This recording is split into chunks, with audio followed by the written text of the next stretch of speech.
When I think about today's MMO, I always associate it with those two guys digging. That one guy giving up just before he was about to hit jackpot, whereas the other guy persevered on, and we assume he hit the diamonds. You see this? Imagine a arguably AAA MMO closing down after 14 whole months due to unsatisfactory revenue. Who would do such a heartless thing? Has NCSoft rebranded? That's right, today's video is all about Lego Universe, the popular MMO that just wasn't profitable enough.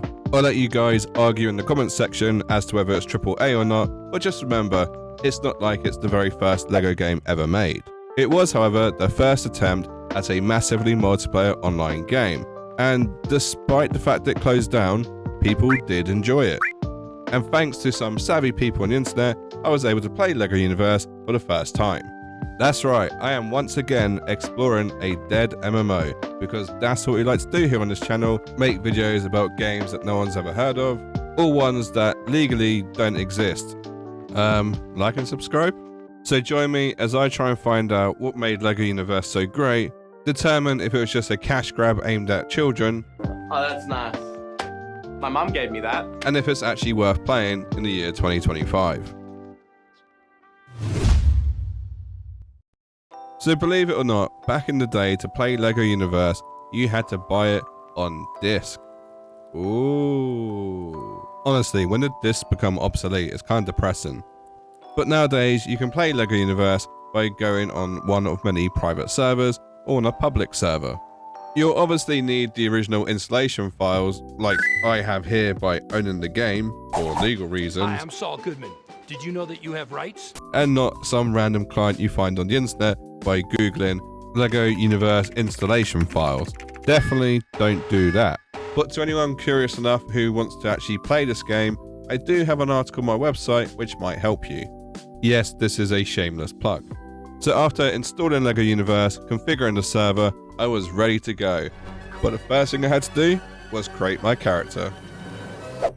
So the first thing I probably need to do before I get started is explain the anatomy of a Lego man, Lego woman, Lego they them. Fucking pronouns! Fucking gender ambiguity! Anyway, they consist of three main parts, which is the legs, the torso, and the head, and optional hair, helmet, whatever. Does anyone else think about what Lego men would be like if they weren't made out of plastic? Anyway, moving on swiftly, and once you have created your character, you then need to pick a name. You can type a name or you can use the name generator. I'm not too sure why they have this, but all I know is that whilst my name was being verified, I was known as Half Hairy Phalanx, because it sounded dirty. But enough of that, it's time to play the game.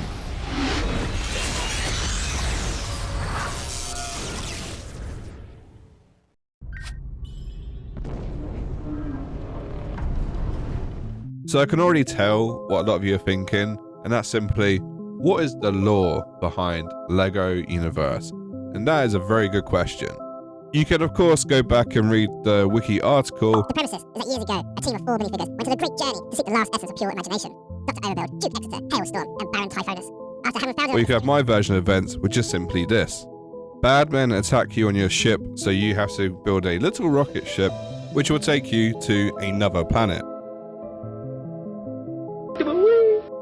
While there, you find other Lego figurines who escape the ship just like you. So being the hero that you are, you decide to help these people out. However, the twist is, the evil that attacked the ship, the Maelstrom, are also on this planet, and you have to fight them too. So begins the game. I mean, it seems pretty straightforward. What could go wrong? Apart from that. So you start off in Avant Gardens, which is basically a tutorial island. Here you are slowly introduced to some of the key systems, such as the questing, the gear grind, and of course the combat. Now bear in mind, this game is aimed at a young audience, so the combat isn't overcomplicated. In fact, it's action combat, so there's no tab targeting, and you have about 5 buttons you can push. And even then, you don't unlock the extra abilities until sometime later. There are several different weapon types as well as different armor types, and when you kill enemies they will drop hearts to recover health, armor to recover, well, you guessed the armor, and of course gold coins which you can spend on vendors. You also have something called imagination, which allows you to use special abilities and also build up Lego pieces. First impressions, it feels more like a platformer, more in line with one of the other previous Lego games such as Lego Star Wars or Lego Batman than it does a traditional MMO. But don't be fooled, it didn't take too long before I started to realise how much of an MMO this game really was. But before I go into more detail on that, the tutorial did have a nice touch where it actually gives you a taste of what's to come. If you pay attention to the background footage here, Melody Foxtrot is allowing me to borrow some gear, which will give me a nice little glimpse into the class system that Lego Universe has. Yes, there are classes in Lego Universe. I opted for a summoner because quite frankly, it sounds badass, but also because I like the idea of summoning pets. In my new gear, I was tasked with killing 5 spiderlings, so off I went on another epic quest. It shouldn't be a surprise, but with the new gear on, I had more health, more armor, more imagination, and I was hitting the enemies quite hard. But as they say, give it with one hand, take it away with the other. After all, it was only a taste of what's to come. It wasn't all sad news though, as the main story questline had advanced now, so I could go into a new area. And once again, this area had me questing to go kill this thing, destroy this other thing. This is where the MMO part really kicks in. Essentially, every quest I picked up at this point was some sort of fetch quest or kill quest. Oh my... What? Oh my god! Oh my god! As someone who's recently started to play RuneScape, I feel like they really missed a trick here. They could have easily made the quests more immersive and made them a bit more complex, but instead they're just throwing fetch quests. I'm not saying we're going to change the world by getting rid of fetch quests, but all I'm saying is, a lot of people's first MMO was likely this game, and to give them fetch quests to begin with, it doesn't really set a good standard. But hey, we're essentially still on Tutorial Island, or Tutorial Planet, so it might get more complex. We'll see. One thing that is worth a lot of praise though, is that they had these collectibles on every planet, where if you got enough of them, they'll give you extra HP, extra bag space, or extra imagination. Which personally, I feel like in a game like this is a good formula. You're already getting a certain audience by making it Lego, and then by having collectibles which are going to trigger people's OCD, well, you're just hitting both ends of the spectrum really. I eventually made it to the end of Tutorial Island, where there were other Lego NPCs I could interact with, but most importantly, I was about to be introduced to the most crucial mechanic that Lego Universe has to offer.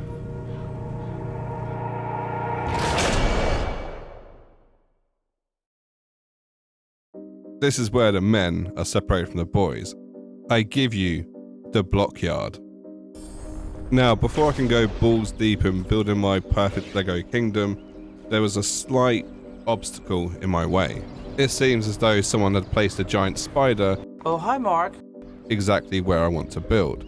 But luckily for me, I had another taster session where I got to try out some more end game gear, where I opted for the Space Marauder. But enough chit chat, I had a boss to slay. So first of all, this boss wasn't super easy, but at the same time, it wasn't exactly difficult.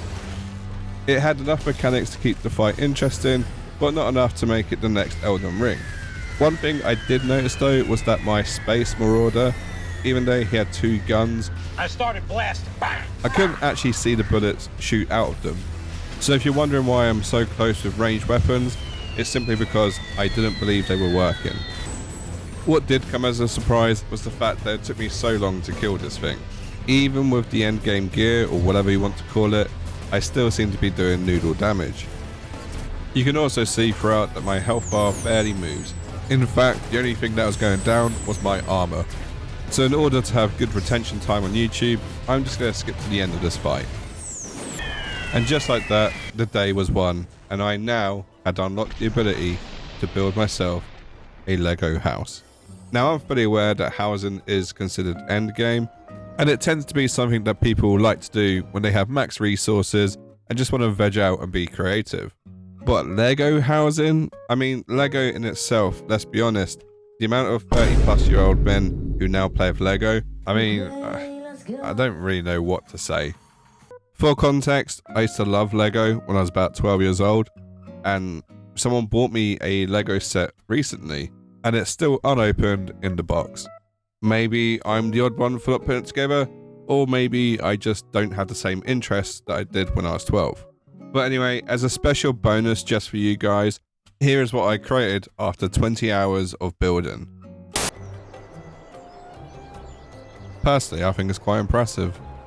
You have the ability to tour other players' homes, including your friends, and I'll be honest with you, I did look at a few on the LEGO Universe private server, and it's safe to say a lot of them were just incomplete or just shit. So here's a video from 14 years ago to demonstrate what people could build, but no one seems to have done just yet on the private server. Either way, I'm sure this would have kept people entertained for hours. So after completing the build tutorial, you're basically thrown into the Nimbus Plaza, which is sort of like a central player hub for low-level players. From here, you can go to different planets, there's some vendors you can speak to and buy gear, and there's a few little mini quests you can do in this area. Back in the day, this area would have been heaving with new players, but as you can see now, the private servers just aren't as popular as LEGO Universe was in its heyday. But anyway, I was ready to go on an adventure. I was now level 8 after all the tutorials, I'd acquired some gear, and I wanted to see what LEGO Universe had to offer. So there I was, minding my own business, checking the map to see where to go next, when all of a sudden, I noticed something strange.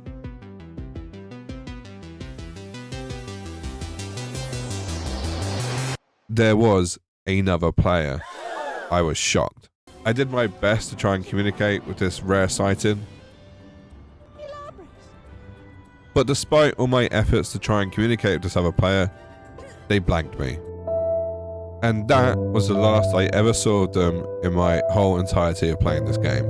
Bear in mind, I'd played for nearly 3 hours by this point, and I hadn't even seen any signs of life. And the first person I meet It's been a great day today. wanted nothing to do with me. Can't wait for more. On that alone, I can confirm LEGO Universe is indeed a MMO. But this sadness was short-lived because just 10 minutes later, I ran into another player. So off I went to say hello. Now what's really funny to me is whatever you type, the LEGO person will kind of do like a little voice to go along with it. I just found it really amusing. So I used this opportunity to find out more about the game, like how busy is it? Are there raids that you can do? To which they advised it's probably best to arrange them through Discord. I also want to know if there's like a central player hub, and they advised there's one other planet that there might be players hanging out on, and that's because it's endgame. And by this point, I felt like I'd peppered them with enough questions that I didn't want to disturb their game anymore. They sent me a friend request and off they went. So shout out to Mostly Reliable for being a living legend and just basically being a nice human being. And once again, restoring my faith in people being social in MMOs. I know, a weird concept. Anyway, it was back to the plaza for me, and I carried on with the main story questline. And oh boy, was I in for a treat. After all this time of testing out different specialties, I was about to finally choose one for myself. The Sentinels battle the Maelstrom head-on, courageously hammering evil minions with brute force. Oh yeah, I forgot to mention, Patrick Stewart is the narrator in this game. And you've never watched Star Trek? No. Good Lord. The Assembly builds new inventions to push the boundaries of creativity and engineer the demise. I once again opted for the Assembly, and I once again opted to be a summoner. Which is kind of funny because just 30 seconds after choosing my class, something happened. Another player showed up. They said hello, and I obviously said hello back because I'm not a psychopath. And we started engaging in some friendly conversation. And then they dropped a massive knowledge bomb on me, which is basically, don't choose Summoner because it's shit. Okay, they don't say those exact words, but they might as well have. And if I want to change my class, I have to farm a shit ton of tokens to do so. This definitely feels very MMO-like. It's not user-friendly, you're restricted by your class, and there's always that one overpowered class which everyone else chooses. But listen, I didn't get to 45k subs over 4 years by playing meta builds. Oh no, I like the grind, I like the hardship, and that's what I carried on with. The summoner is what I chose, the summoner is what I'm going to keep. Now, it is worth noting this game is a MMO, so it does favour when you play in a group as opposed to solo, which I found out over and over multiple times.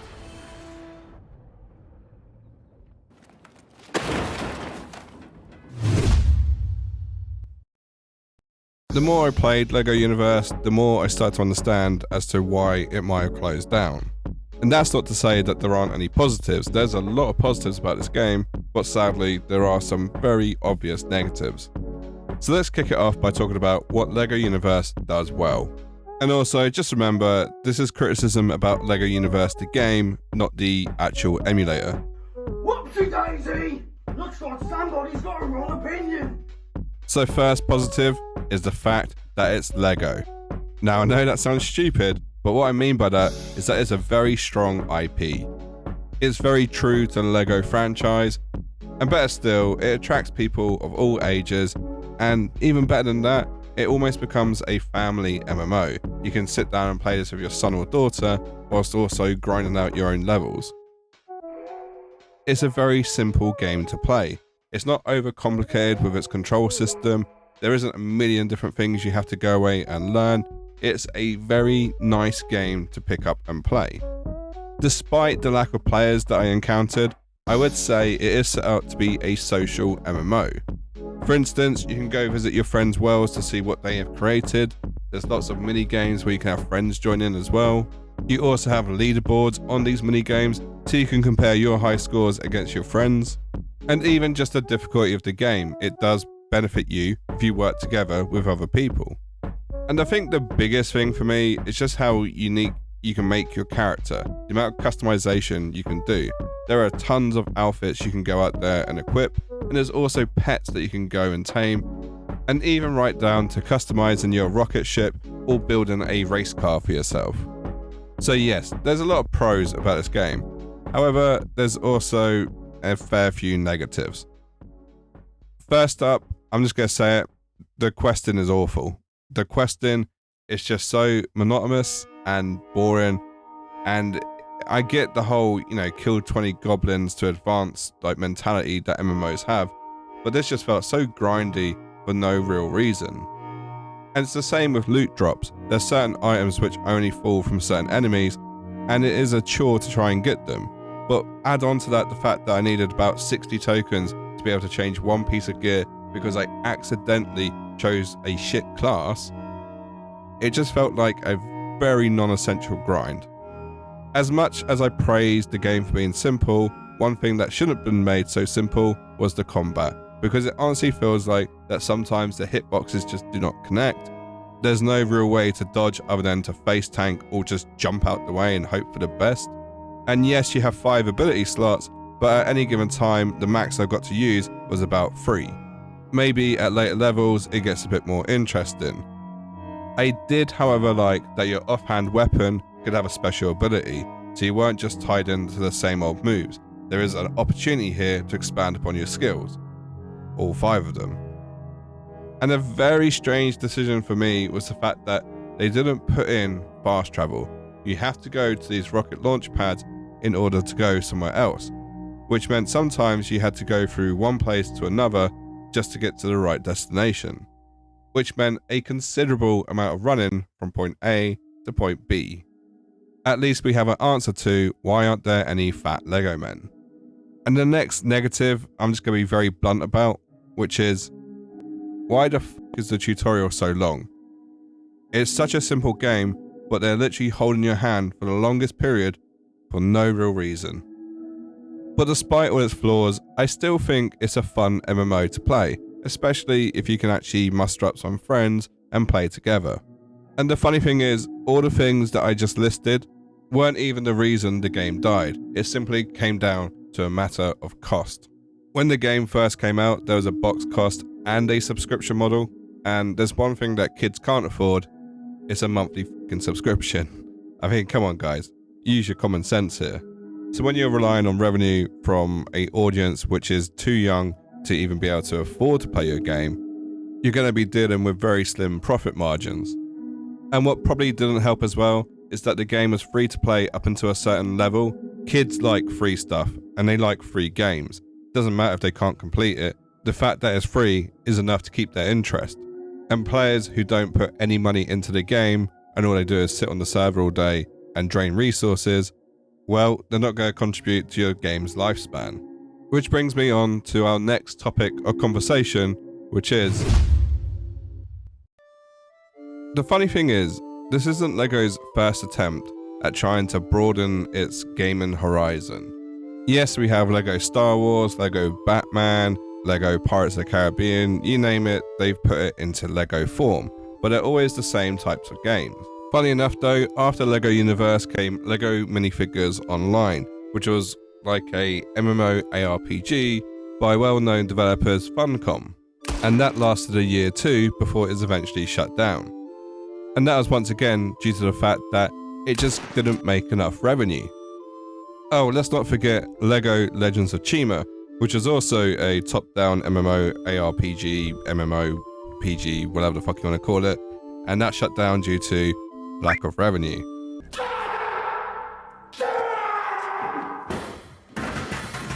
So is there no hope for LEGO ever creating a successful MMO?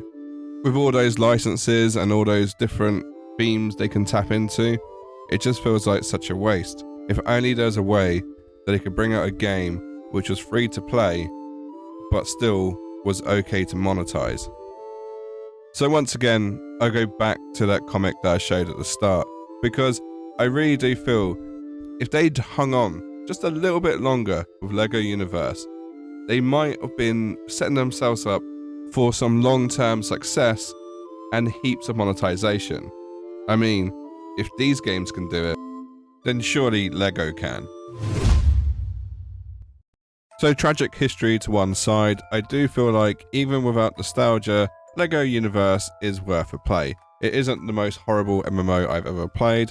It certainly is a bit grindy, but generally I think with friends, or even if it just suddenly had a population out of nowhere, it would be worth a try, or certainly at least worth playing for a week. Once again, a big shout out to the Dark Flame University and all the people in the community who made it possible to play LEGO Universe once again. And on that bombshell, I'm going to end the video there. A big shout out to anyone who even gets this far in the video, it is really appreciated. And if you have liked what you've seen, then please click the like button, it really does make all the difference. And if you want to suggest another MMO for me to check out, feel free to comment below, or if you just want to talk about LEGO Universe, well, the comment section's there. But anyway, that's all from me. Subscribe for more, and I'll leave a couple of videos on the screen for you now, which you might enjoy. Hopefully, I'll see you in the next one. Bye-bye.